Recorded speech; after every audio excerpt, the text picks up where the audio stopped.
नमस्कार, स्वागत है आप सभी का। मैं हूं आपके साथ आस्था कौशिक। तो आज के सेशन की मैं शुरुआत करूं उससे पहले प्लीज़ मुझे बताइए कि ऑडियो साफ आ रहा है, आप लोगों को कोई दिक्कत तो नहीं है। कल मैं पूछना भूल गई थी और बाद में जब मैंने रिकॉर्डिंग में सुना तो थोड़ा सा डिस्टर्बिंग साउंड, ठीक था ऑडियो लेकिन डिस्टर्बिंग साउंड पीछे से आ रहा था। प्रवीण गाबा हमारे साथ जुड़ गए हैं, अनीता कंबोज हमें देख रही हैं, जयसवाल जी हमारे साथ हैं और लोग कुछ और बड़े। सबसे पहले प्लीज़ कंफर्म कीजिए ऑडियो आपको क्लियर आ रहा है, किसी तरह की कोई डिस्टर्बेंस तो नहीं आ रही। संगीता शर्मा मेरी मौसी जुड़ गई हैं हमारे साथ, वो भी टीचर हैं दिल्ली गवर्नमेंट, दिल्ली एडमिनिस्ट्रेशन में। दीपक पत्रे ऑडियो इज़ क्लियर, प्रवीण गाबा ने कह दिया। हेलो कह रही है मौसी, हाय मौसी कैसे हो, प्लीज़ ध्यान रखो, हॉस्पिटल्स का बुरा हाल है और दिल्ली में तो पता ही है क्या बोल दिया है अब कि भाई बाहर के लोगों का इलाज नहीं होगा, घर पे ही क्वारंटीन सबको किया जा रहा है। अहमद गुरफान वो कह रहे हैं hi ma'am, first of all very thanks to you. Thanks की कोई बात नहीं है, थैंक्स की बिल्कुल ज़रूरत नहीं है। समझ लीजिए कि फ़र्ज़ तो है ही, और अगर ये प्लेटफॉर्म वाकई उन लोगों के काम आ सकता है जो कब से रोज़गार की उम्मीद लिए बैठे हुए हैं या बाट जो रहे हैं नौकरी की, तो समझ लीजिए सफल हो गया ये। रोहित वर्मा वो कह रहे हैं आपकी वॉइस आ रही है, ठीक है, थैंक यू। सत्येंद्र यादव, धीरज, रविंद्र भारद्वाज नमस्ते, और प्रभाकर गौर जी हैं, सबसे पहले आपको बहुत आभार 2017 बैच की तरफ से। प्रभाकर जी बिल्कुल इसकी आवश्यकता नहीं है, मैंने जैसा कहा सेशन में, और पत्रकार होने के नाते यदि मेरा सोशल मीडिया प्लेटफॉर्म आप लोगों की आवाज़ को सही जगह तक पहुंचा सकता है जहां पर आपके हित के लिए फैसला लिया जाए और कोई भी निर्णय लेने से पहले एक बार आप लोगों का ख्याल ज़रूर रखा जाए, आप लोगों के लिए विकल्पों पर विचार ज़रूर किया जाए, तो इससे अच्छी बात और क्या हो सकती है। संग्राम सिंह देख रहे हैं, मनीष चौधरी, शुभम कुमार सानू, अनीता कंबोज कह रही हैं कल हल निकल जाएगा यूपी की भर्ती का। नहीं नहीं, हल नहीं निकलेगा अनीता, लेकिन कल हाईकोर्ट में इंपॉर्टेंट सुनवाई है क्योंकि यूपी गवर्नमेंट जो है 69,000 भर्तियों पर जो रोक है उसकी प्रक्रिया को चालू रखना चाहती है, और स्टूडेंट्स की अपील के बाद फिलहाल कोर्ट ने इस पर स्टे लगाया हुआ है क्योंकि 4 क्वेश्चंस में गड़बड़ी को लेकर स्टूडेंट सवाल उठा रहे हैं। लेकिन दिक्कत इस बात से भी है कि बचे हुए पदों को इन 69,000 में ना जोड़े सरकार, ये कहना है 2017 बैच के उन बीटीसी पास आउट्स का जिनको लगता है कि जो खाली जगह हैं उसके लिए इंटाइटल एलिजिबल वो हैं, नए सिरे से भर्तियां निकाली जाएं ताकि उनको मौका मिले, उनके साथ जोड़ देंगे तो फिर उनके भविष्य का क्या होगा 69,000 के साथ यदि जोड़ा। चंदन शर्मा, प्रवीण गाबा, ठाकुर शुभम सिंह, थैंक यू, आपने हमारे लिए इतना कुछ किया, बिल्कुल थैंक्स की ज़रूरत नहीं है। दिनेश कुमार, विकास चौधरी जी, रतन गुप्ता, संजय कश्यप, विकास एस राणा जी, हेलो आप सभी को मेरा नमस्ते। राकेश त्रिपाठी जुड़िए आप लोग थोड़ा, और मैं सेशन की शुरुआत करूंगी। वैसे तो अच्छी खासी तादाद में आप लोग जुड़ गए हैं, लेकिन कई बार क्या होता है जो लोग 10 मिनट बाद सेशन में जुड़ते हैं वो वही सवाल करते हैं जिसका मैं जवाब दे चुकी होती हूँ, तो इन्फॉर्मेशन और आप लोगों के कंसर्न्स और सवाल मैं सामने रखूँ, इसीलिए मैं चाह रही हूँ कि एक बार थोड़े से व्यूअर्स और जुड़ जाएं। मनीष चौधरी, शिक्षा मित्र का क्या होगा। कुलदीप अग्रवाल, तानिया कह रही हैं थैंक यू सो मच, और नितेश गुप्ता, अनीता कंबोज कह रही हैं आपके 15K फॉलोअर्स की बहुत बहुत शुभकामनाएं। अनीता ये बहुत छोटी चीज़ें हैं, मैं एक्चुअली इन नंबर गेम्स में कभी पढ़ती नहीं। Lovely Mishra, new vacancy for 2017 batch, जी हाँ, जिसका इस नाम का हैशटैग भी आप सब लोग चला रहे हैं, ऐसा लग रहा है जैसे आप लोगों ने कोई कम्युनिटी बनाई हुई है।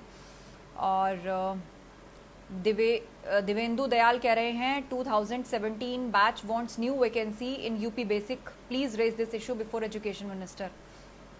हम लोग चाह रहे हैं सरकार जल्द से जल्द नई शिक्षक भर्ती निकाले, बीटीसी डीएलएड को प्राथमिक वरीयता दे, मतलब प्राइमरी टीचर्स के लिए, और मौजूदा प्रक्रिया में कोई पद ना जोड़े, मतलब वही 69,000 में खाली सीट्स ना जोड़े, बल्कि जितने पदों का विज्ञापन निकाला था उतने पर जल्दी भर्ती करे, और फिर जो पद बचते हैं उसके लिए नए सिरे से वैकेंसी निकाली जाए जिसमें प्रायोरिटी मिले बीटीसी और डीएलएड वालों को, रेगुलर जिन्होंने किया है, एनआईओएस वाले भी हैं। और लेकिन ये कोरेस्पॉन्डेंस होता है, इसको भी लेकर कुछ सवाल खड़े हुए हैं, मैं आपके सामने रखूंगी, पर जैसा मैं चाह रही हूँ कि लोग जुड़ जाएं, वैसे तो काफ़ी लोग जुड़ चुके हैं।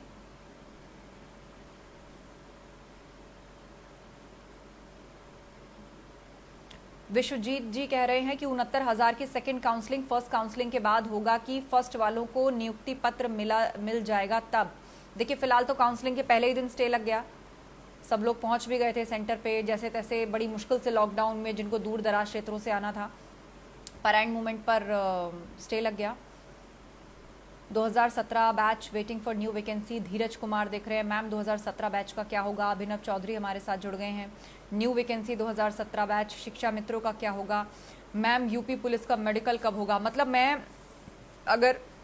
एजुकेशन से जुड़े हुए इस मुद्दे पर बात कर रही हूँ तो जितने लोग मुझे टैग कर रहे हैं या फिर जो लोग ट्विटर पर या फेसबुक पर इनबॉक्स मुझे कर रहे हैं, उसके माध्यम से मुझे पता लगा है कि ग्राम पंचायतों में वैकेंसीज की अलग से बात हो रही है, कांस्टेबल्स मतलब यूपी पुलिस में भर्ती की अलग से बात हो रही है। और अभी यहाँ पर किसी ने टाइप किया कि यूपी पुलिस का मेडिकल कब होगा। मतलब सालों साल से चीजें पेंडिंग हैं, पोस्ट खाली हैं और सिर्फ लीगल पचड़े के चलते कोई चीज अटकी हुई है, तो ये अपने आप में बहुत बड़ा सवाल सिस्टम पर खड़ा करती है। और यहाँ हर वो सरकार जिम्मेदार है, किसी एक विशेष पार्टी या किसी एक सरकार की बात नहीं हो रही है, क्योंकि यहाँ पर लोग मुझे 2013-2011 से भी लिख रहे हैं कि हम फला बैच के हैं, हम फला बैच के हैं, हम यहाँ फंसे हैं, हम वहां अटके हैं। तो आप समझ लीजिए कितनी सरकारें बदली, क्या किसी ने भी इस ओर ध्यान नहीं दिया? मतलब मेडिकल और शिक्षा ये क्षेत्र इतने पीछे सरकारों के लिए रहे कि इन पर कभी किसी ने ध्यान नहीं दिया। कैंडिडेट्स का नंबर आया हुआ है, वो सेलेक्ट हो गए हैं, कहीं उनका अपॉइंटमेंट लेटर रुका है, कहीं काउंसलिंग रुकी है, कहीं मेडिकल फंसा हुआ है, ऐसा क्यों है? या फिर मामला कोर्ट में पेंडिंग है, वहां भी आरोप लग रहे हैं कि सरकार किसी सीनियर एडवोकेट से पैरवी नहीं करा रही, मजबूत तरीके से अपना पक्ष नहीं रख रही, इसीलिए फिर लोग सरकार की नीयत पे सवाल खड़े करने लग जाते हैं कि सरकार क्या नहीं चाहती, और विपक्ष को भी अलग से मौका मिलता है कि सरकार की नीयत में नहीं है, वो चाहती नहीं कि भर्ती हो। विष्णु कुमार वाशने, शिवम पटेल कह रहे यूपी की सभी वैकेंसीज का यही हाल है, धांधली और कोर्ट के चक्कर में आम कैंडिडेट फंसता है और उनके बीच पिसता है। अभिनव चौधरी, 2 करोड़ रोजगार पे ईयर देने का वादा किया था मोदी जी ने, दिया कुछ नहीं, ना यूपी में ना देश में। Vivek Gupta, we all are waiting for new vacancy. Rajkaran ji कह रहे हैं एनआईयूएस वाले भी एलिजिबल हैं मैम, एचआरडी मिनिस्टर ने लेटर जारी किया। बिल्कुल बिल्कुल राजकरण जी, एचआरडी मिनिस्ट्री के ने ऑथराइज किया है, उनको एलिजिबल किया है, वो डॉक्यूमेंट मैंने पढ़ा है, देखा है मैंने। लेकिन यहाँ पर जो रेगुलर डीएलएड वाले हैं वो ये सवाल खड़े कर रहे हैं कि क्यों एनआईयूएस वालों को एलिजिबल किया गया, जबकि उनकी तो डिस्टेंस लर्निंग से क्लासेस होती हैं, Sunday to Sunday online classes होती हैं 6 महीने की, और डीएलएड जो रेगुलर कोर्स है उसमें 4-4 सेमेस्टर्स होते हैं, 2 साल तक सब पढ़ाई करते हैं, हर सेमेस्टर के एंड में 1 महीने की ट्रेनिंग बतौर स्कूलों में जाकर पढ़ाते हैं, 1.5 से 2 लाख रुपया खर्च होता है, रेगुलर क्लासेस होती हैं, दुनिया भर के असाइनमेंट करवाए जाते हैं। तो उनका ये कहना है कि उनको प्राथमिकता दी जानी चाहिए, वैल्यू उनके कोर्स की ज्यादा है, उनकी ट्रेनिंग की ज्यादा है या फिर ऑनलाइन कोर्सेज की ज्यादा है। तो जो रेगुलर डीएलएड वाले हैं वो एनआईयूएस पर सवाल खड़े कर रहे हैं और उनका कहना है कि जो 69,000 भर्तियां हैं उसमें बीएड और एनआईयूएस वालों को शामिल करके, कानून में तब्दीली करके उनको शामिल करके सरकार ने बहुत गलत फैसला किया है। इसके चलते बीटीसी और डीएलएड वालों का जो भविष्य है वो पूरी तरह से अंधकार में चला जाएगा, क्योंकि ये लोग तो बीएड, ये लोग तो 6 ऑनवर्ड्स क्लास के लिए भी एलिजिबल हैं, उनके लिए विकल्प और भी खुले हैं। लेकिन जो बीटीसी और डीएलएड है वो केवल प्राइमरी विंग को पढ़ा सकता है। तो ऐसे में अगर बीएड क्वालिफाइड लोगों को इसमें इन्वॉल्व किया जाएगा तो उनकी अपॉर्चुनिटीज कम हो जाएंगी, या आने वाले समय में क्या इंपॉर्टेंस बचेगी?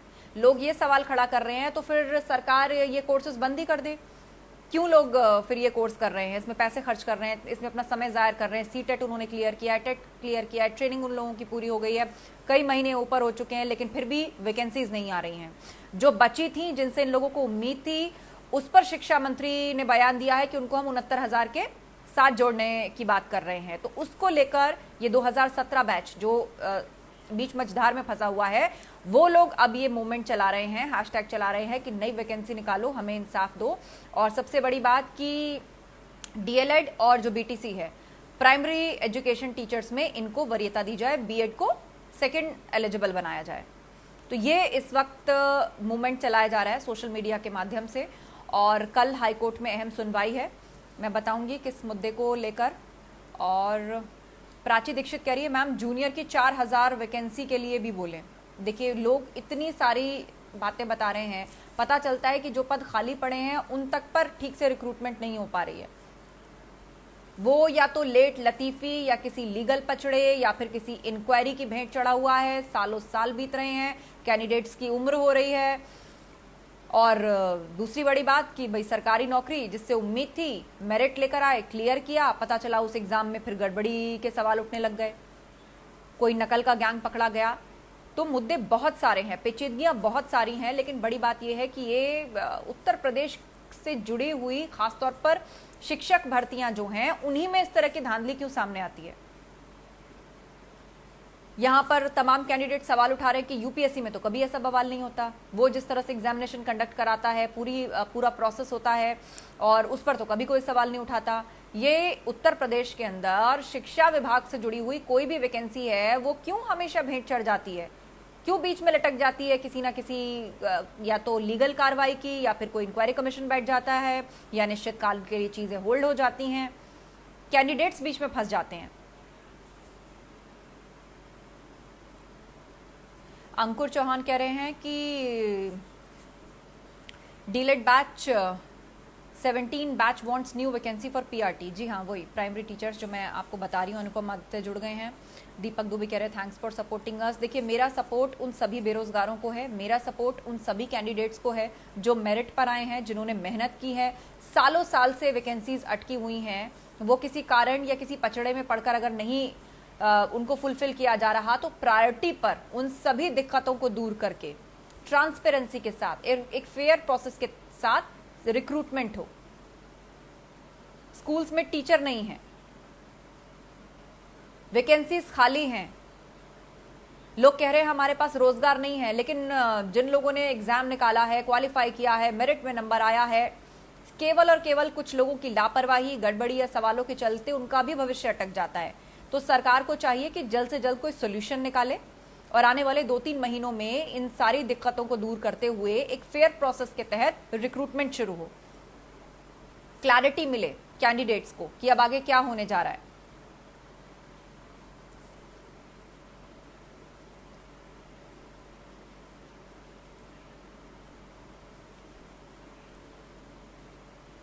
यदुवंशी हिमांशु यादव कह रहे हैं मैम आप सिर्फ एक ही पक्ष की बात करती हैं, तो बताइए दूसरा पक्ष क्या है। मैंने तो सबको मौका दिया है यहाँ पे, इट्स अ ओपन फोरम, पूरा का पूरा सेशन मैंने आप ही के सवालों के ऊपर छोड़ दिया है। आप लिखिए आप कौन से पक्ष की बात कर रहे हैं।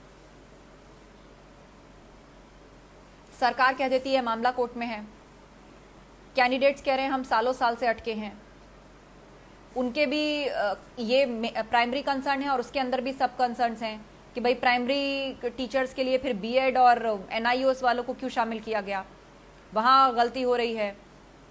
2016 से जो कल भी मैंने जिक्र किया था, आज भी लोग मुझे टैग करें, 12,460 टीचर्स की जो वैकेंसी निकली थी उनमें से 8,000 लोग जो शून्य जिले के हैं उनको अभी तक अपॉइंटमेंट लेटर नहीं मिला है, वो भी अपना हैशटैग अलग से मूवमेंट चला रहे हैं। तो बीते कई सालों में, मतलब केवल शिक्षा विभाग की मैं बात करूं तो मुझे ऐसा लगता है कि लाखों कैंडिडेट्स हैं। अगर इन वैकेंसीज को भर दिया जाए, एम्प्लॉयमेंट यहां पर नया जनरेट कैसे हो उस पर सरकार फोकस कर रही है, लेकिन जो एग्जिस्टिंग सीट्स हैं, जो एग्जिस्टिंग अपॉर्चुनिटीज हैं, उनको तो भरा जाए पहले, उनके लिए तो फेयर प्रोसेस हो। शिवम कह रहे हैं ma'am corruption is the most important topic in educational way. Shubham Kumar कह रहे हैं जब बीएड एनआईओएस सबको ऐड ही करना है प्राथमिक में तो एक ही कोर्स क्यों नहीं करवाते। जी हाँ, ये कंसर्न भी मैंने अभी सामने रखा कि सवाल ये भी उठ रहा है कि फिर बीटीसी और डीएलएड का मतलब ही क्या रह जाएगा। अगर प्राइमरी टीचर के लिए बीएड के लोग अप्लाई करेंगे, एनआईएस के लोग अप्लाई करेंगे, तो फिर बीटीसी और डीएलएड का क्या मतलब रह जाएगा। फिर ये कोर्सेज चलने ही क्यों चाहिए, फिर इन पे सिलेक्शन ही क्यों होना चाहिए, क्यों अपना टाइम मनी इन्वेस्ट करे, और फिर इन कोर्सेज का रेलेवेंस क्या बचा।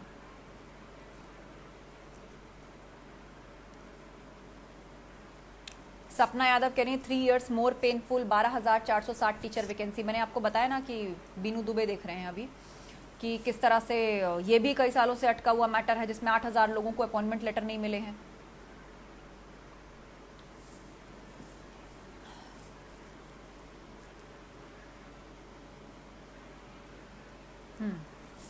तो चलिए अब मैं आपको बताती हूँ कि कल हाई कोर्ट में, इलाहाबाद हाई कोर्ट में अहम सुनवाई है और मुद्दा है 69,000 टीचर्स की जो रिक्रूटमेंट होनी थी उस पर कोर्ट ने जो स्टे लगाया था उसको लेकर कल सुनवाई है। दरअसल सरकार ने दोबारा अपील की है कि उस पर से स्टे हटाया जाए और इस प्रोसेस को चलने दिया जाए।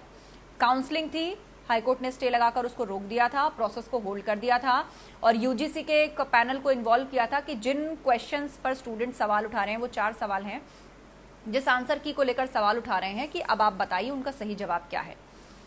तो सरकार का ये कहना है कि वो सब चलेगा साथ में, लेकिन जो प्रोसेस है वो चलना चाहिए। मतलब जो काउंसलिंग होनी है, डॉक्यूमेंट वेरिफिकेशन होने हैं, जो मेरिट में स्टूडेंट सेलेक्ट होकर आए हैं, प्रोसेस चलने देना चाहिए। तो इसके लिए सरकार अपील में गई है और कल हाईकोर्ट में इस मामले में सुनवाई होनी है। यहां तक उचित है, लेकिन 2017 का वो बैच जिसने बीटीसी कंप्लीट किया है, डीएलएड किया है, टेट सीटेट कंप्लीट कर लिया है, उसकी ट्रेनिंग पूरी हो चुकी है, 4-5 महीने उसके ऊपर हो चुके हैं, उनको अब इस बात से एतराज है कि शिक्षा मंत्री ने ये क्यों कहा कि बची हुई सीट्स हम इन्हीं 69,000 में जोड़ेंगे। अगर आंसर की में गड़बड़ी है तो आप चारों आंसर्स को हटा के दोबारा मेरिट बनाएं या फिर एवरेज मार्किंग से मेरिट बनाएं या जिस भी तरीके से आप सोल्यूशन निकालें, लेकिन उन कैंडिडेट्स जिनको डिले हुआ है, 69,000 के तहत जिनका सिलेक्शन हुआ था, जिनको डिले हुआ है या आंसर और क्वेश्चन में अगर गड़बड़ी थी, तो उनको आप ऐसे कॉम्पनसेट नहीं कर सकते कि बची हुई सीटें जोड़ के आपने कोई मेरिट बना दी। अब यहां पर बीटीसी और डीएलएड वालों को लगता है, 2017 बैच वालों को, कि भाई इन सीटों पर तो आप फ्रेश वैकेंसीज निकालते और उसके लिए इंटाइटलमेंट हमारा था क्योंकि हमने प्रॉपर ट्रेनिंग ली हुई है इसके लिए।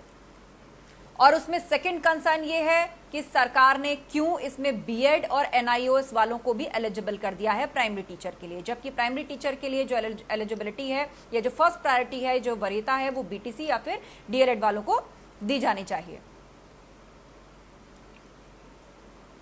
क्योंकि उनके लिए मौके आगे भी आएंगे।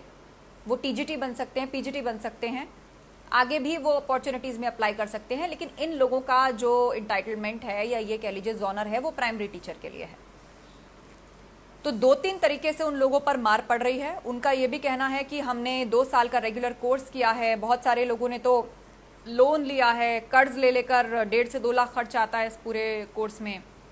कड़ी ट्रेनिंग होती है, स्कूल्स में जाकर पढ़ाते हैं, बहुत असाइनमेंट करना पड़ता है, बहुत मेहनत इसमें लगती है। तो आखिर इस सब के लिए, सबके बाद क्या नतीजा उनके हाथ में आया। और दूसरी तरफ जो 69,000 भर्तियां हैं उसमें भी कई तरह के पेच हैं। कई लोगों ने मार्कशीट वायरल की और कहा कि देखिए तो जनरल कैंडिडेट का नाम है, पर ये ओबीसी कैटेगरी में कैसे सेलेक्ट हुई, भर्तियों में गड़बड़ी है। तो हमने उसको भी इन्वेस्टिगेट किया, मैंने ट्वीट भी किया था।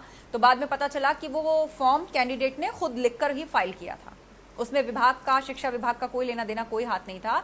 वो कैंडिडेट ने उसी तरह से फाइल किया था और वो कैंडिडेट वाकई ओबीसी की कैंडिडेट है। वो केवल नाम के लिए सरनेम लिखती है जो जनरल कैटेगरी जैसा लगता है।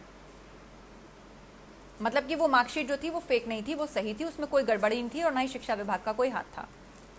तो बहुत तरह के सवाल उठ रहे हैं। प्रयागराज में एक नकल का रैकेट पकड़ लिया पुलिस ने और पुलिस ने कहा कि भाई इन लोगों ने कन्फेस किया है, इनके पास से लाखों रुपए मिले हैं कि हमने बहुत सारे कैंडिडेट्स को एग्जाम क्वालिफाई करवाया है। तो अब इनसे मिली लीड के आधार पर हम उन सभी कैंडिडेट से जो है इंटेरोगेशन करेंगे और अगर ये कोई बहुत बड़ा रैकेट निकला, बड़ी संख्या में कैंडिडेट्स अगर ऐसे सेलेक्ट हुए पाए गए, तो अब आप सोच लीजिए कि फिर इस एग्जाम का रेलेवेंस ही क्या रह जाएगा। जो मामला कोर्ट तक पहुंचा, जिसपे इतनी खींचतान चल रही है, हर मुद्दे की जड़ वो है, तो अगर उसी में इतने बड़े किसी नकल रैकेट का भंडाफोड़ होता है तो फिर वहां पे सिलेक्शन का क्या मतलब रह जाएगा। अब स्टूडेंट्स का बड़ा वर्ग जिसने मेहनत की है, जिसने मेहनत से नंबर लाकर मेरिट पर अपनी जगह बनाई है, उसका ये कहना है कि री एग्जामिनेशन बिल्कुल नहीं होना चाहिए, इस तरह का कोई मूवमेंट ना चले कि भाई दोबारा एग्जाम कराओ। कुछ लोगों ने अगर धांधली की है, नकल की है, गड़बड़ी की है तो जांच के बाद उन्हें हटाओ, लेकिन जो मेहनत से एग्जाम पास करके आया है उसको तो नियुक्ति पत्र दे दो। तो कुल मिलाकर शिक्षा विभाग का जो आने वाला समय है वो बहुत ही पेचीदगी से भरा होने जा रहा है, क्योंकि ये जो सभी स्टूडेंट्स हैं अब कोर्ट मूव करना चाहते हैं। ख़ासतौर पर ये जो 2017 बैच के तहत जो लोग फंसे हुए हैं, उनका ये कहना है कि बिहार जैसे राज्य में भी कोर्ट मूव किया था लोगों ने और उसके बाद वहाँ के प्राइमरी स्कूल्स के लिए फिर ये बीटीसी जैसे यूपी में होता है और डीएलएड, उसको फिर वरीयता दी गई कि बीएड वाले सेकंड एलिजिबल होंगे। तो इसी तरह से यूपी में भी होना चाहिए। हम सुप्रीम कोर्ट जाएंगे, वहाँ केस पड़ा हुआ है, उसके लिए हम सब सपोर्ट करेंगे। लोग तो यहाँ तक कह रहे हैं कि अगर ये लॉकडाउन नहीं होता तो हम तो सड़कों पर उतर आते, क्योंकि हमारी संख्या लाखों में है, हमारी कोई फिक्र नहीं कर रहा। तो कुल मिलाकर जो मामला नजर आता है वो ये कि एक बार चाहे तो शिक्षा मंत्री या यूपी सरकार या खुद सीएम योगी आदित्यनाथ इस पर कोई इनिशिएटिव लें, एक बार इन स्टूडेंट्स को कोई कॉन्फिडेंस दें, कॉन्फिडेंस जगाएं और उनके कंसर्न सुने और हल निकालने की कोई कोशिश हो कि यदि सरकार ने कानून में कोई बदलाव किया भी है तो उन लोगों को भी इग्नोर नहीं किया जा सकता जो बीटीसी और डेलेट कंप्लीट करके आए हैं। हर साल नया बैच निकलता है तो सरकार को पता है, तो उनके लिए भी कुछ सोचा जाना चाहिए, उन्हें भी कोई एश्योरेंस मिलनी चाहिए। जी, अब आप कुछ पूछना चाहते हैं? फिर कुछ जो मांगे हैं, मैंने आप सब लोगों की बात सुनी, पढ़ी, फिर मैं पढ़कर बताऊंगी आप लोग क्या कह रहे हैं।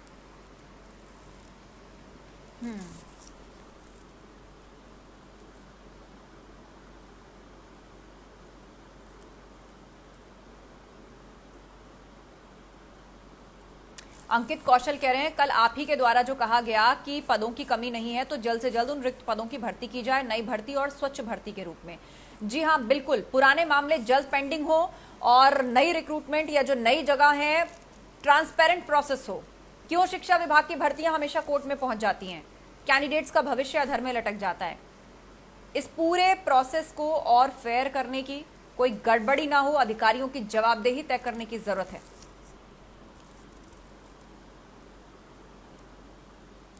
शशांक सिन्हा कह रहे हैं 3 वर्षों के चयन के बाद 12,460 शिक्षक भर्तियों के शून्य जनपद के 8,000 युवाओं को नियुक्ति नहीं दी गई। जी हाँ, मैंने उसका जिक्र किया कल के सेशन में भी, मैंने उसकी शुरुआत ही आप लोगों से की थी क्योंकि आप लोगों का मैटर 3 साल पुराना है। वामन देव तिवारी देख रहे हैं, बीनू दुबे कह रहे हैं नमस्कार नमस्कार। Kuldeep Awasthi new vacancy for 2017 batch. Manish Chaudhary कह रहे हैं यूपी में शिक्षकों की भर्ती में बहुत घोटाले। मैं तो सुन करके हैरान हूं, पेंडिंग इतना है, क्यों है इतने साल से पेंडिंग?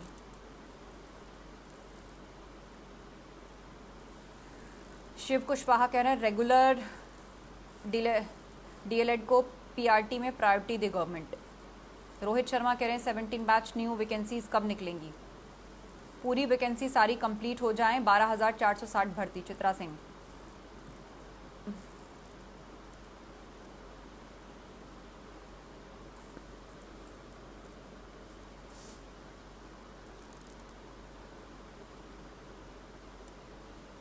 प्रकाश तिवारी कह रहे हैं मैम डीएलएड 2018 के 3rd सेमेस्टर को प्रमोट करना अति आवश्यक है।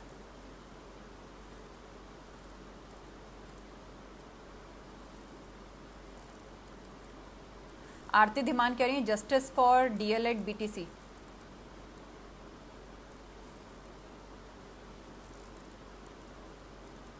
अनीता कह रही हैं आस्था दीदी सरकार को वोटों से मतलब है, किसी भी सरकार ने शिक्षा व्यवस्था पर ध्यान नहीं दिया। ये सभी अभ्यर्थी, ये सभी कैंडिडेट्स कह रहे हैं कि क्या हम वोट बैंक नहीं है, हम वोट नहीं देते, हमारी संख्या लाखों में है। अब क्या सरकार चुनाव का इंतजार कर रही है कि चुनाव आएंगे तब कोई वैकेंसी निकलेगी, तब फिर एक बार हमें वोट बैंक के तौर पर इस्तेमाल किया जाएगा?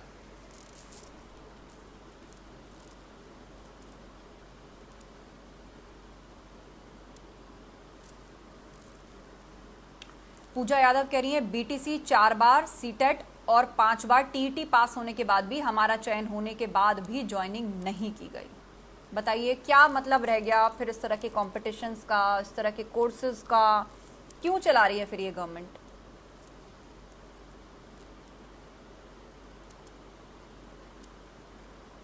मैम फरवरी में सुप्रीम कोर्ट ने ऑर्डर दिया है कि एसएम के शिक्षा मित्र के 1,37,000 यूपी गवर्नमेंट को विद इन 6 मंथ फिल करने हैं पद। ये सुप्रीम कोर्ट ने ऑर्डर दिया है, इसे गवर्नमेंट क्यों नहीं कर रही है? आप ही इस इशू को शो करें मैम। देखिए यहाँ बात प्राइमरी टीचर्स की हो रही है तो पता चल रहा है कि कहाँ कहाँ और क्या क्या पेंडिंग है।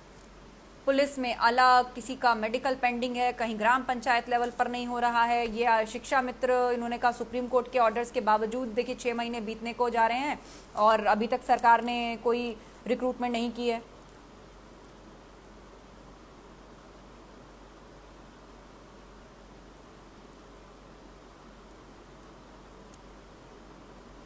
मोहित शर्मा कह रहे हैं बैच 2018 3rd सेमेस्टर को प्रमोट करने का मुद्दा भी उठाया जाए। गंभीर रावत कह रहे हैं मैम उत्तराखंड का भी यही हाल है। दिलीप पांडे, बहुत से डिपार्टमेंट हैं जिसमें वैकेंसी है।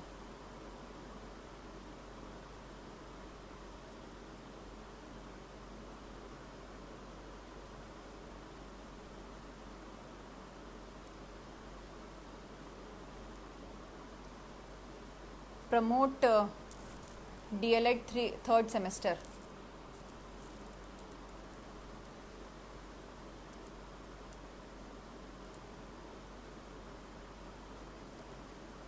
New vacancy. अनीता कंबोज कह रही हैं कि सरकारी नौकरी मिलना बहुत मुश्किल है, कभी भी भर्ती अटक जाती है, कभी स्टे लग जाता है, कभी मामला कोर्ट में। यही तो हो रहा है यहाँ पर।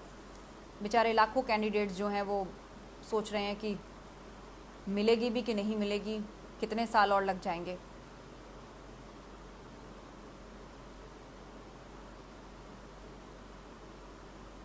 लव सचदेवा देख रहे हैं। New vacancy.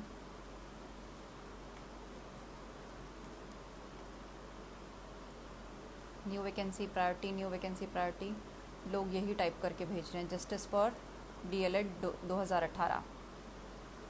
अनीता कंबोज कह रही हैं कि बहुत घोटाला है हर जगह, यूपी के बाद हरियाणा का भी यही हाल है। आशु पाठक बता रहे हैं प्राइमरी स्कूलों में कंप्यूटर तो है लेकिन टीचर नहीं, तो कंप्यूटर पर पढ़ाएगा कौन। प्रांशुल जयलिंदे कह रहे हैं हर बार पेपर लीक होना फिर कोर्ट पहुंचना, क्या यही है साफ सुथरी नीति सरकार की। ये हर ही सरकार के दौर में हुआ है, मैं तो देख रही हूँ। हमेशा आंदोलन शिक्षा से ही जुड़े हुए सड़कों पर उतरे हैं, कोर्ट में पहुंचे हैं।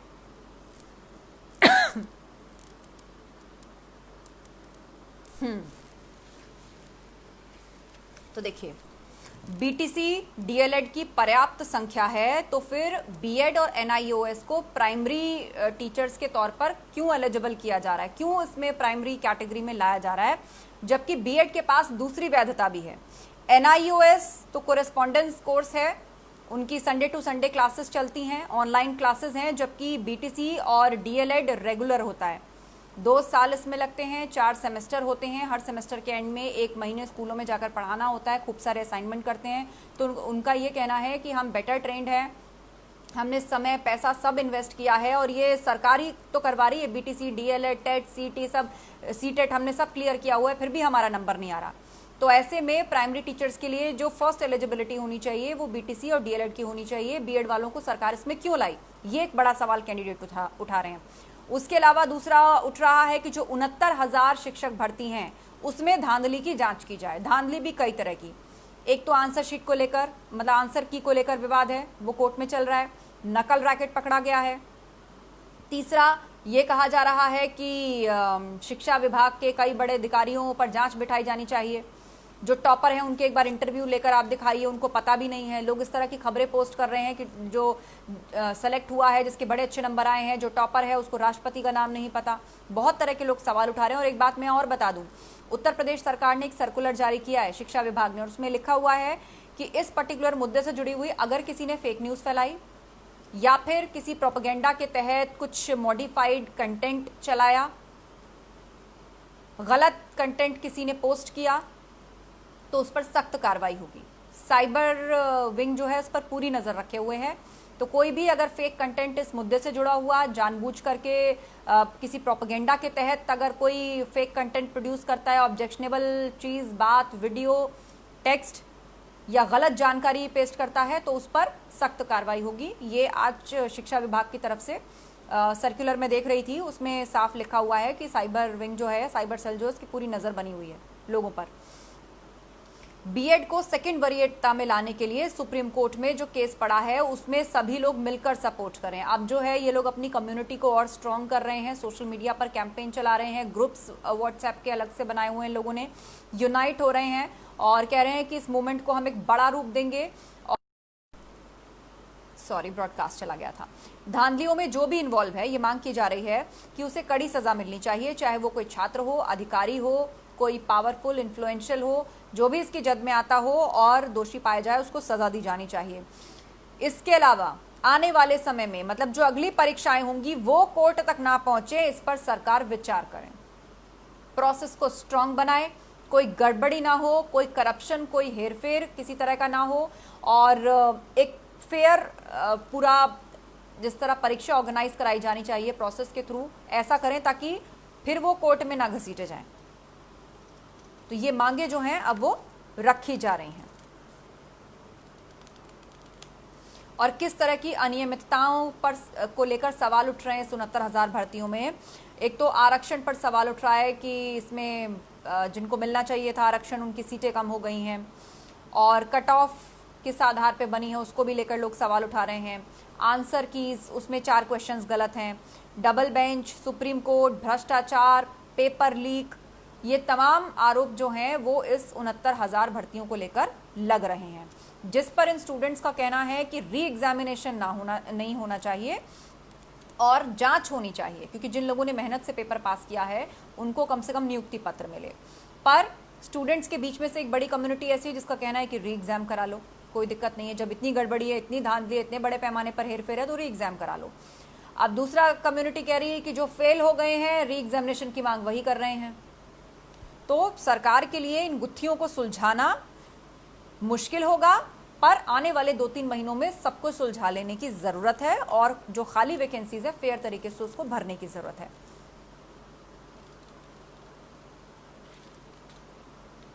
शिक्षा माफिया के खिलाफ कड़ी कार्रवाई हो। 1.5 साल बाद पेपर लीक कराने वाले पकड़े गए। प्रयागराज में पुलिस ने एक रैकेट पकड़ा है, ये उसी को लेकर बात कही जा रही है। आप लोग कुछ पूछना चाहते हैं, मैं आपको पढ़ दूँ, 1 मिनट रुकिएगा, मैं दवाई ले लूँ बस 1 सेकेंड।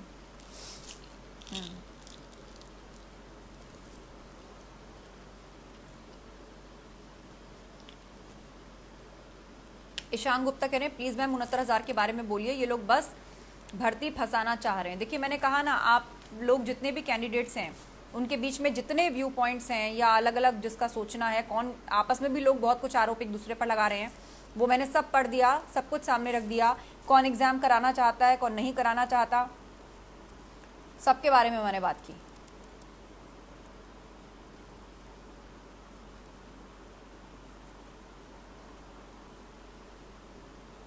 पीयूष सिंह कह रहे हैं नई वैकेंसीज का मुद्दा उठाई। पीयूष जी मुझे लग रहा है आप लेट ज्वाइन हुए हैं, हम मुझे लगता है आधे घंटे से बात कर रहे हैं हम इसी पर ही। महेश खंडेलवाल कह रहे हैं भर्ती फेयर एंड फास्ट होनी चाहिए। बिल्कुल, सालों हो गए, एक लिमिट होती है, कोई एक समय होता है किसी चीज का।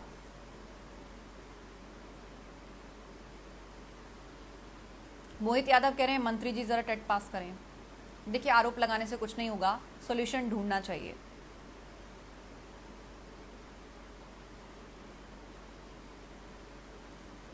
अभय ठाकुर कह रहे हैं कि उत्तर प्रदेश में एजुकेशन है, पढ़ाई की बात नहीं होती है, कोर्ट में लड़ाई करनी है, कोर्ट कोर्ट खेलना है।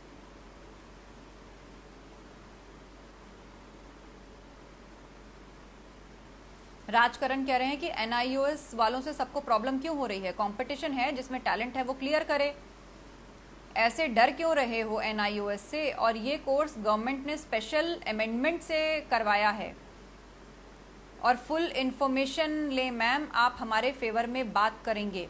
देखिए मैं इस पर सवाल नहीं उठा रही हूँ कि आप लोगों को इसमें इन्वॉल्व किया गया तो ये कोई इलीगल काम है, वो तो सरकार ने कानून में संशोधन करके इन्वॉल्व किया है। लेकिन ये सवाल जो है वो बीटीसी और डीएलएड वाले उठा रहे हैं कि आखिर इसकी ज़रूरत क्या थी। इससे हमारी अपॉर्चुनिटीज़ डिवाइड हो जाएंगी, और हम लोग रेगुलर कोर्स किए हुए हैं, ट्रेंड हैं, और अगर सरकार को ऐसा ही करना है तो फिर हर कोई सस्ते में एनआईओएस करेगा, फिर ये कोर्सेज ही बंद कर देने चाहिए। पर जिन लोगों ने कर लिए हैं उनके लिए तो कोई समाधान होना चाहिए, सबको न्याय मिलना चाहिए, मेरा ये कहना है।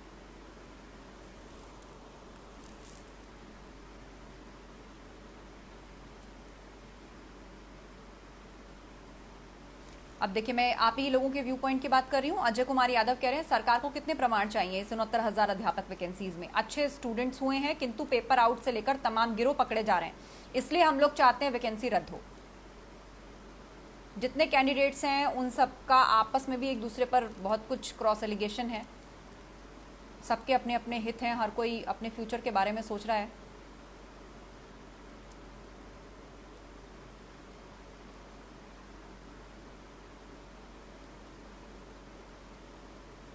हिमांशु श्रीवास्तव कह रहे हैं मेरी नहीं सुन रही हैं आप। सर लिखिए, टाइप करिए, बहुत तेज़ी से स्क्रॉल होता है तो कुछ कमेंट्स छूट जाते हैं। और आप लोग हज़ारों की संख्या में कमेंट्स लिख रहे हैं, तो आप सोचिए जब मैं बोल रही होती हूँ तो सब तुरंत पढ़ना पॉसिबल नहीं हो पाता।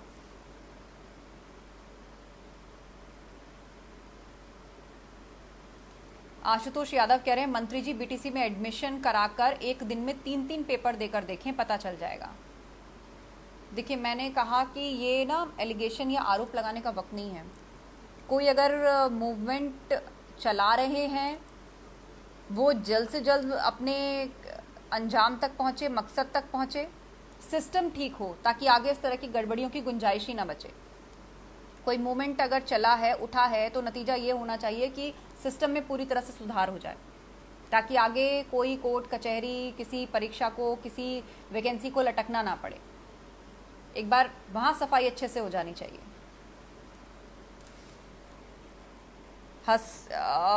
हंसदेव हंस कह रहे हैं बीएड अवैध है इस भर्ती में। अब सरकार ने कानून में संशोधन करके इसको ऐड किया है, तो फिर ये अवैध कैसे है? हाँ, ये बात है कि आप लोगों का डिसएग्रीमेंट है, क्योंकि प्राइमरी विंग में बीटीसी और डीएलएड वालों को मिलना चाहिए, आपका ये मानना है।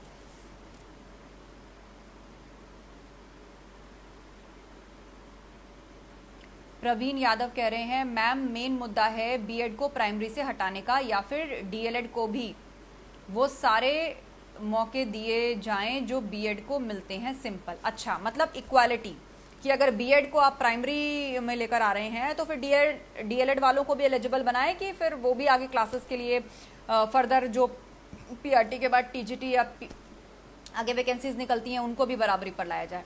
देखिए, इस चीज़ के लिए तो मैं ये कह सकती हूँ कि डीएलएड कोर्स या डीएलएड अगर सरकार चला रही है, करवा रही है, तो उसके लिए विजन तो होना ही चाहिए। अगर बीएड भी बराबर है, डीएलएड भी बराबर है, तो फिर डीएलएड का मतलब क्या है? फिर तो सब लोग बीएड ही करें, क्योंकि वो प्राइमरी भी पढ़ा लेंगे, वो सब पढ़ा लेंगे। फिर तो ये कोर्सेज बंद हो जाने चाहिए। क्यों उसमें कैंडिडेट अपने पैसे झोंक रहा है? पर सरकार चला रही है, तो अब जिम्मेदारी बनती है कि उन लोगों को मौके दिए जाएं, उनके लिए भी अपॉर्चुनिटी निकले। पर हाँ, मेरिट, फिर रिपीट करूंगी, मेरिट, जो फेयर तरीके से सेलेक्ट होकर आए, जिसकी मेरिट है, नियम कानून संविधान के आधार पर जो भी अरेंजमेंट है, बाकी स्टूडेंट की अपनी मेरिट है, उस पर जो सेलेक्ट होकर आए फेयर प्रोसेस के तहत, उनका सिलेक्शन जल्द से जल्द होना चाहिए, वैकेंसीज फुलफिल होनी चाहिए। हो, ब्रॉडकास्ट जा रहा है बीच बीच में, सॉरी।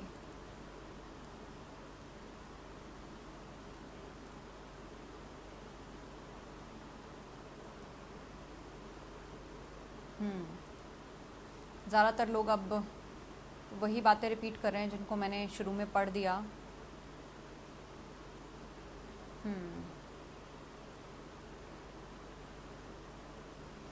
अभय सिंह ठाकुर कह रहे हैं आपका आभार, आपने हम सभी को सुना, फिर वो किसी भी मुद्दे पर हो। सर, मेरा काम है ये।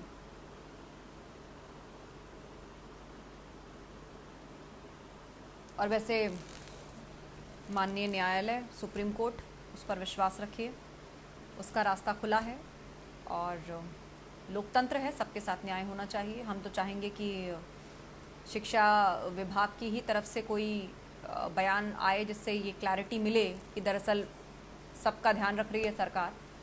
ये नौबत ना ही आए कि लोग कोर्ट जाएं, पर लोग कह रहे हैं कि हम सुप्रीम कोर्ट जाएंगे, और ये बीएड और एनआईओएस को जो प्राइमरी टीचर के लिए इन्वॉल्व करने की बात है, वो नहीं होनी चाहिए। बीटीसी और डीएलएड को प्राथमिकता मिले, ये मांग लेते हुए हम सुप्रीम कोर्ट जाएंगे। लोग लिख रहे हैं लगातार।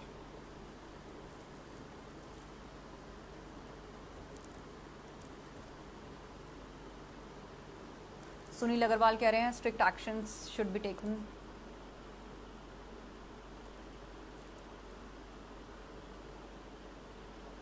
रविंद्र कुमार बघेल जी कह रहे हैं कि जब एनआईओएस को डीएलएड के इक्वल करना था तो मेरे 2 लाख क्यों खर्च करवाए? यही तो सवाल आप जैसे बहुत सारे लोग हैं सर, सब उठा रहे हैं। जब ये सब बराबर हैं, सब एलिजिबल हैं, तो फिर कोई क्यों इतना समय और पैसे और मेहनत रेगुलर क्यों खर्च करेगा अपनी?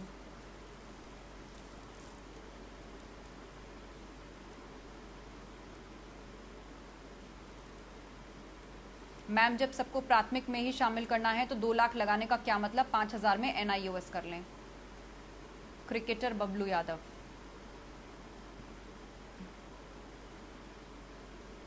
सौरभ राज कह रहे हैं और सरकार सभी कोर्स खत्म करके एक कोर्स शुरू करे। जब सबको मौका देना है तो सबको बराबर का मौका मिले। हमें पीआरटी के लिए ट्रेंड करके बाकी को क्यों घुसा रही है सरकार। वाकई चीज़ों को सिंप्लीफाई किए जाने की ज़रूरत है। इतने सारे ट्रेनिंग कोर्सेज, उन सबको किसी एक पर्टिकुलर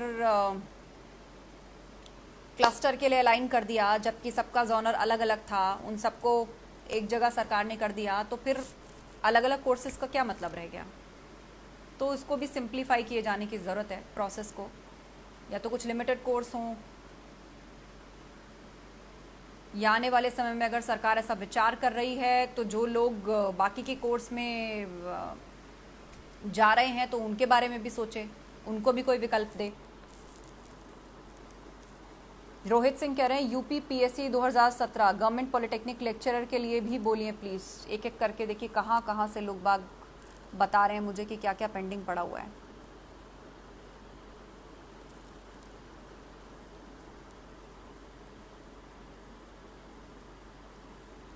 राहुल दुबे कह रहे हैं सबको समान मौके मिलने चाहिए। हाँ, अगर समान मौके देना ही है तो फिर इतने सारे कोर्सेस, फीस और ये सब करने की फिर ज़रूरत क्या है।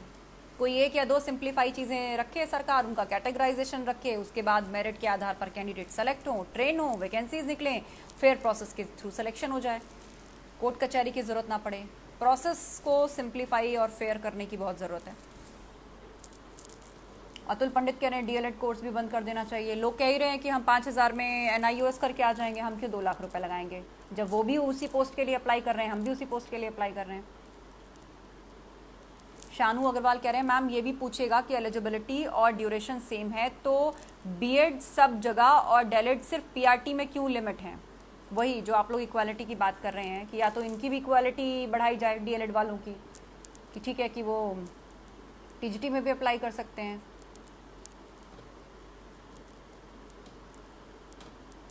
पूजा यादव कह रहे हैं कि न्यायपालिका ने हमें टीचर की जगह वकील बना दिया। वाकई आप लोगों का जो मेंटल प्रेशर इस वक्त है उसको हम सब समझ सकते हैं कि मेहनत करके गवर्नमेंट जॉब के लिए आप लोग इतना दूर तक आए और चीज़ें जो त्रिशंकु स्थिति में हैं, अटकी हुई हैं, कोई टाइम फ्रेम, कोई समय सीमा नहीं है, कब होगा, होगा भी कि नहीं होगा। तो ये अपने आप में एक बहुत बड़ा मानसिक शोषण है, अपने आप में एक बहुत बड़ा मेंटल प्रेशर है।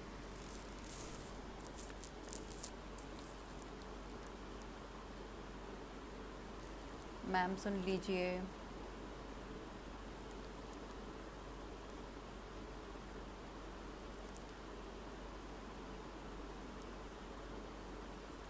हिमांशु श्रीवास्तव एक ही लाइन लिख रहे हैं और मैं आपको 4 बार पढ़ चुकी हूँ, मेरी तो सुन नहीं रहे मैम। आप कुछ लिखिए तो। 4-5 बार आप यही लाइन टाइप कर चुके, अब बताइए। आप ही को मैंने पढ़ भी लिया 4-5 बार।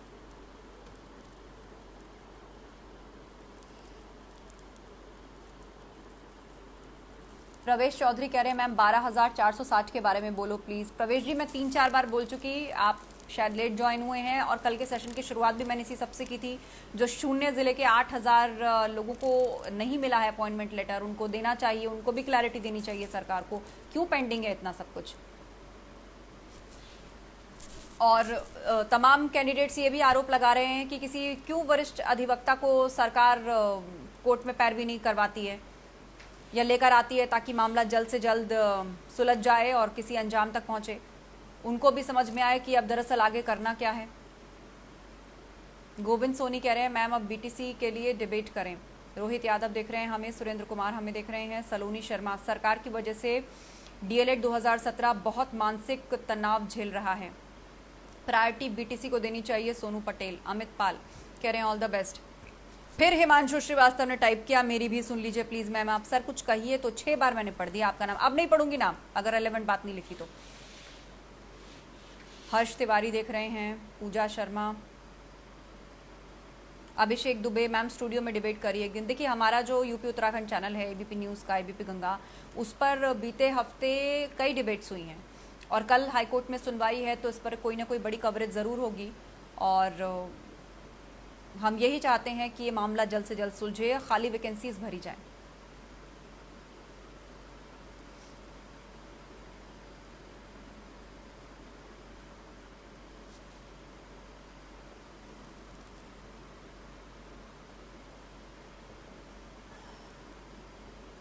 ठीक है, अब वही सारी बातें रिपीट हो रही हैं। और आप लोगों का कोई मुद्दा है, कोई सवाल है तो प्लीज़ कमेंट बॉक्स में उसको टाइप करके आप ज़रूर छोड़िएगा। और ये सेशन ख़त्म करने से पहले एक बार क्या मांगे हैं मैं फिर से रख देती हूँ, क्योंकि कुछ फ्रेश लोग जुड़े हैं। उसके बाद मैं ये सेशन ख़त्म करूँगी इसी उम्मीद के साथ कि सरकार ही इसका कोई समाधान निकाल ले तो बहुत अच्छी बात है, वरना लोग कह रहे हैं कि हम सुप्रीम कोर्ट भी जाएंगे, ख़ासतौर पर डीएलएड और बीटीसी वाले प्राइमरी विंग के लिए कि भाई बीएड को और एनआईओएस को बाहर कर। सॉरी, ब्रॉडकास्ट भी जा रहा है। और खैर, मैं सेशन ही ख़त्म कर रही थी। अब आप सभी लोगों का धन्यवाद और मेरी तरफ से आप सभी लोगों को ऑल द बेस्ट। जंग लड़ रहे हैं आप लोग अपने हक के लिए, अपने न्याय के लिए, और सरकार से हम यही मिलकर कह सकते हैं कि आप ही जल्द से जल्द कोई उपाय निकाल के आने वाले 2-3 महीनों के अंदर इस सबको फुलफिल कर लें। जो छात्र या कैंडिडेट्स असंतोष में हैं उनको प्लीज़ कोई आश्वासन दें या कोई रास्ता ज़रूर दिखाएं या कोई विकल्प उनको भी दें। उनके जो ग्रीवांसेस हैं उनको ज़रूर सुनें। और बाकी कुछ कैंडिडेट्स हैं जिन्होंने लिखा कि हम सुप्रीम कोर्ट भी जाएंगे अपनी बात को मनवाने के लिए। तो आज के सेशन को मैं यहीं ख़त्म कर रही हूँ। नज़र रहेगी, कल हाई कोर्ट में इस मामले को लेकर सुनवाई है। आने वाले समय में जो भी अपडेट होगा आपके सामने उसको हम रखते रहेंगे, चर्चा करते रहेंगे। बहुत बहुत धन्यवाद आप सभी लोगों का जुड़ने के लिए।